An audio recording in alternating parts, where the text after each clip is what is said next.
Hi home searchers! Join me and let's explore this brand new modern luxury home here in Tahanan Village, Parañaque. My name is Eva and I am your real estate broker fan. Now let's start the house tour!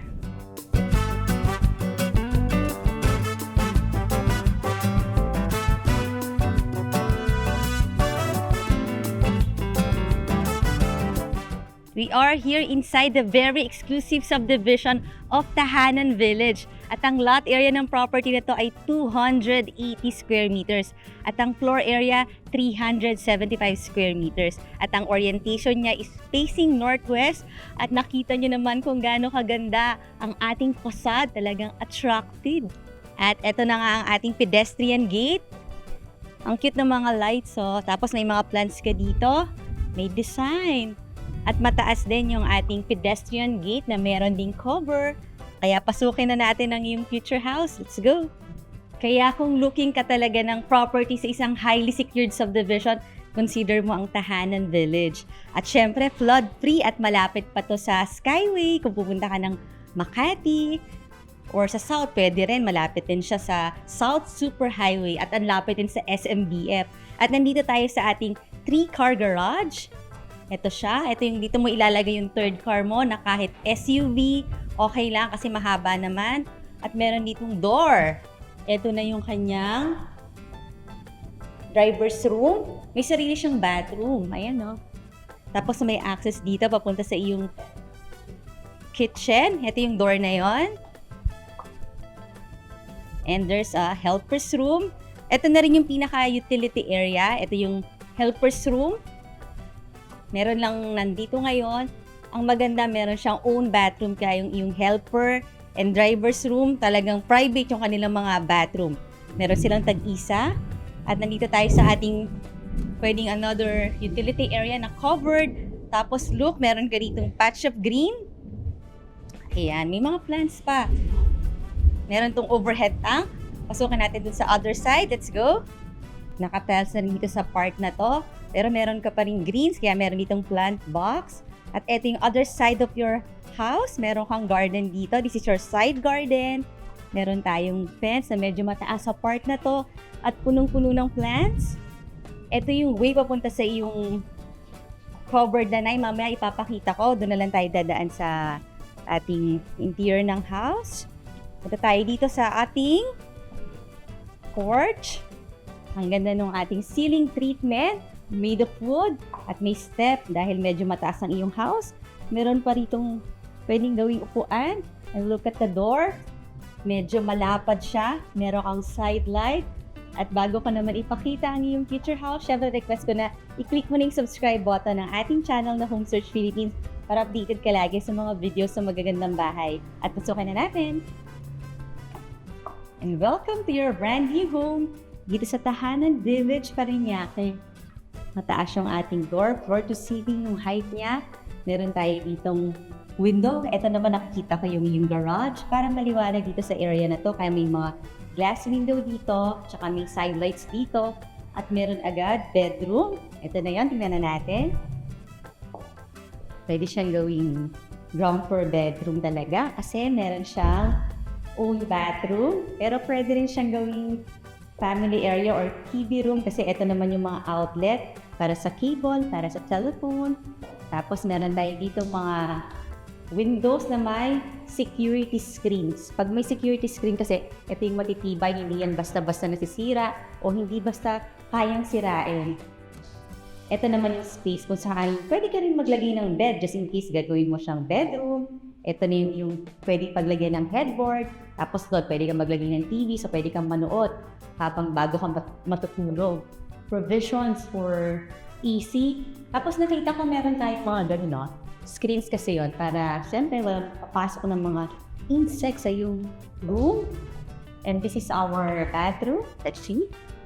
Meron siya dito double shower. May glass enclosure na tempered. Tapos ito ang mirror mo. May isang cabinet.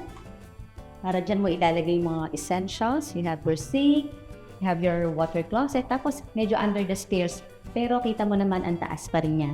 And there's another door. Ito yon. Kasi double siya as powder room. So pwede tayong lumabas dito. Dito sa hallway, pwede ka rin maglagay ng console table or parang gallery kasi marami kang pwedeng paglagay ng iyong mga pictures. Ito yung ating staircase. Malapit dito sa engranding living area na may double height ceiling. Ang taas. Tapos panoramic windows sa talaga namang ang lalaki. At meron ka na ring security screens. Ayan. Tapos may access dito papunta sa iyong covered lanai. Meron ka ritong mga sliding door. Tapos may lahat sila naka-security screens na. So accessible ang iyong covered lanai dito sa living area at sa dining area. Pero dito muna tayo lalabas. Square ang iyong covered lanai. Pwede kang maglagay dito ng mga outdoor furniture at kita mo ang iyong garden. Marami kang plants dyan. Dito meron din. At mataas ang iyong privacy kasi ang taas ng fence may mga bamboos pa. At ito ang iyong covered lanai, accessible din dito sa dining area. Pero doon ulit tayo papasok sa iyong living room. Let's go! Dahil napakaluwag na ng iyong living space, talagang kahit malalaking furniture, pwede rito. At kung kailangan mo ng interior designer, pwede mo rin akong tawagan kasi meron tayong mga partner ng mga professional interior designer and contractor. Open layout ang iyong house. So, ito yung living room mo or living space. Ito naman agad ang iyong dining area na napaka-aliwalas during daytime because look at the panoramic windows.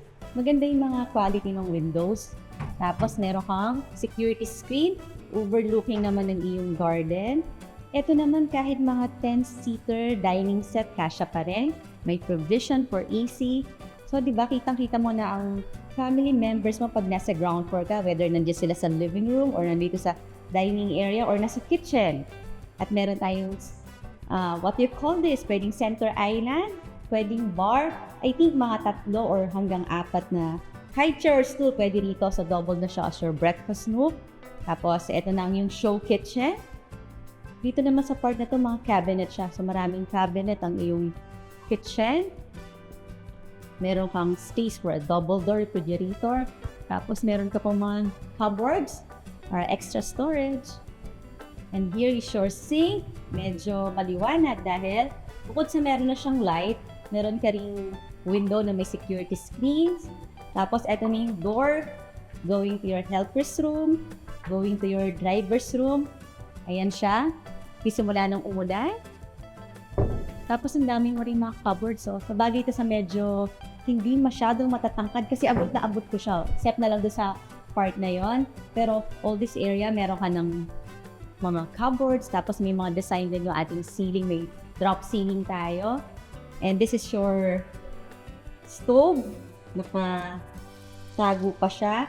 Siguro mga 4 burner to. Induction. Tapos meron ka ritong sleek design na range hood. Ang ganda nung kanilang mga cupboards, mga soft close, tapos wala ng mga handle para mas modern or mas sleek yung design. Sa ilalim mo na lang siya i-open. Good thing, meron ka na rin oven, meron ka microwave, all brand new because this is a newly built house. Talagang katatapos lang niya. Ikaw ang unang gagawa ng memories mo dito sa house na to with your family members. And meron pa tayong walk-in pantry. Let's go! Nandito na rin ang yung circuit breaker, tapos medyo malalim pa siya at mataas ang ceiling. So, pwede kang maglagay ng maraming shelves dito.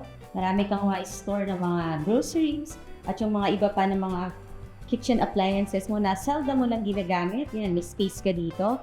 Iba talaga pag merong mga walk-in pantry, no? Para mas maganda siya kasi naitatago natin talaga yung napakadami nating mga kitchen hints. At eto na, punta na tayo sa iyong second floor. Pero bago yan, syempre request ko rin na i-like ko na yung Facebook page natin na Home Search PH para makita mo yung pictures ito at marami ko pang makita mga nice houses. Kaya na tayo! Ang ganda talaga ng view from here kasi kitang-kita mo na yung buong bahay, yung living, dining, kitchen, pati yung iyong covered lanai at ito, yung grand space na to na open to below. Tapos, ito mga tempered glass. Napaka-aliwalas itong bahay na to kasi ang daming mga glass dito. Tapos, yung ating staircase. Meron pa siyang mga step lights para talagang paggabi, pwede mo siyang i-open. Tapos, ito na ang iyong second floor. Let's go! Dito sa second floor, meron kang 4 bedrooms. ito na yung ating master bedroom that will save for last. Save the best for last daw. Kita ko rin dito yung ating living area kasi meron tayong malaking open to below. So, pwede mo lagyan nyo ng magandang chandelier. At ito na yung first bedroom natin dito sa second floor. Check natin. Sizable yung bedroom. Tapos yung ating door, matangkad. Meron ka dito pwedeng lagayan mo ng TV, pwedeng study area or workroom setup. Yan, meron ka dito mga pwede sa people, pwede sa telephone. Tapos may mga shelves pa rito. And floor to ceiling height cabinet. Yan, mga modular. Tapos mga soft close din, oh. Ganda ng kanyang texture. Tapos dito ka pwedeng maglagay ng iyong bed. May mga yan, pwede ka rin mag-off ng ilaw dito. Tapos may mga screens na. Ang ating mga windows. Awning type. Ayan. Ang advantage ng awning type, kahit medyo malakas ang ulan, hindi pa pasok yung mga raindrops sa iyong bedroom. So, dyan, yung isa, another one here. So, para maraming ventilation ng iyong bed. Mas maganda pag maraming mga windows. Ang advantage ito, pareho siya na open pati dito sa taas na part. Lahat naman yan may mga screens na. Tapos mga tempered glass. Ang maganda rin sa bedroom na to, may very own bathroom. Merong malaking mirror dito, double as your medicine cabinet, may sink, tapos double shower, may water closet, tapos ito, tempered glass yung ating shower enclosure. Sa mga home searchers natin dyan na ang hanap ay modern house, na talagang luxury feel, ito na yung hinahanap nyo. At maraming bedrooms ha. Ito na yung bedroom number 2. Meron din siyang study area. Tapos may mga provision din kung gagawin itong TV area. Ayan o, pare-pareho sila. May mga outlet, may mga telephone, may mga shelves. Kung marami kang books o yung mga pinapatong, ayan, very good. Pareho lang din. Meron siyang floor to ceiling height cabinet ng mga soft close. Also a sizable bedroom na mas maraming window kasi corner bedroom to. So kung ako yung pipili ng bedroom, pipili ko yung corner bedroom kasi ayan, dalawa yung kanyang window dito sa side na to. May security screen, tapos ang laki rin ng iyong window.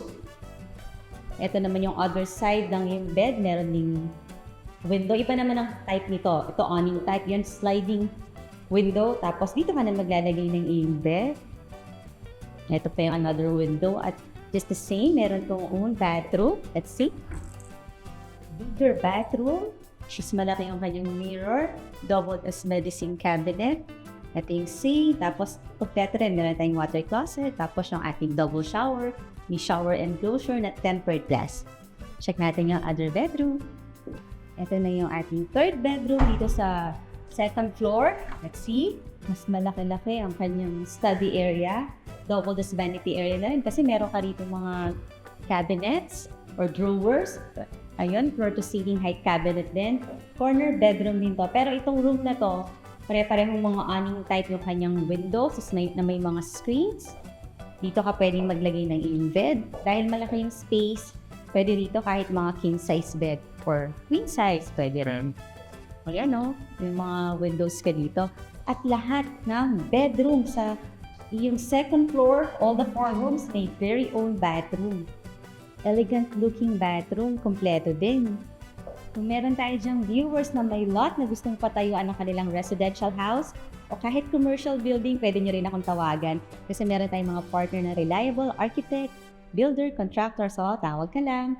At eto uli yung magandang part, kitang-kita natin uli yung ating living room dahil meron tayong open to below. Pwede ko siguro maglagay dyan ng magandang chandelier, no?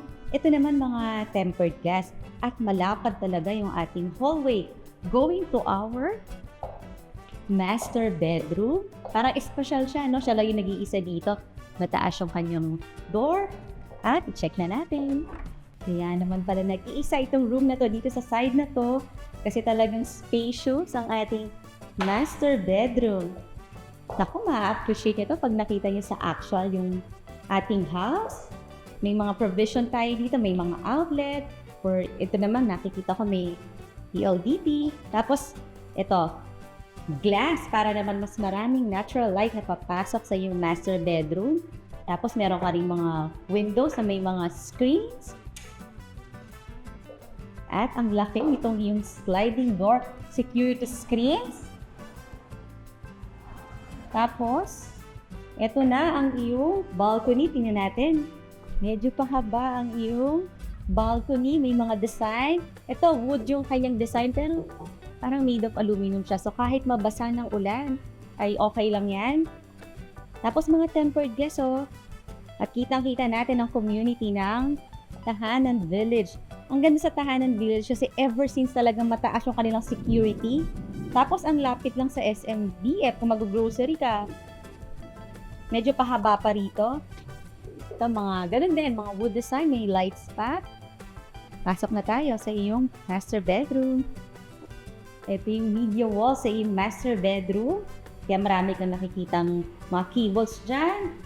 Meron ka mga outlet. Tapos, meron ka syempre bathroom na titingnan na natin. Talagang spacious ang iyong bathroom. Dito ang iyong water closet. Ang iyong shower, double shower. End-to-end ang bathroom wish. May mga windows tayo doon para may ventilation dito sa iyong bathroom. Tapos, ang ating shower enclosure, tempered glass. At may bathtub. Ako, ito yung isa sa mga favorite ko. So, sa inyo din, mahilig ba kayo sa bathtub? Or gusto nyo bang nagba-bathtub? Dito mo ilalagay yung mga skincare mo, hair care mo. Ako, type ko yung bathtub. Meron ba dyang type din? Comment na lang sa ating comment section. Meron ka rin double sink, his and hers, at napakalaking mirror, double assure medicine cabinet. So, functional siya, no? Na-appreciate natin to na talagang may pakinabang ang iyong mirror. Tapos may mga lights pa dito sa ilalim, para kitang-kita mo ang iyong mga ginagawa. Tapos extra storage, nilagyan mo siguro ng mga bags or mga towels. At ito na ang iyong floor to ceiling height ng mga cabinets, mga wardrobe. Soft close din siya. O diba? Ang dami mong lalagyan. I think his and hers na siya. Ito yung his part and dito naman yung hers portion. So, basta tayo. Kung searcher, ano ba masasabi mo sa ating modern luxury house dito sa Tahanan Village? Lagi mo dyan sa comment section. At kung interested ka dito, tawagan mo na ako. Ngayon naman, request ko na i-click mo na yung subscribe button here. Ito yung mga latest videos at ito naman yung mga similar videos. And I will see you on the next video.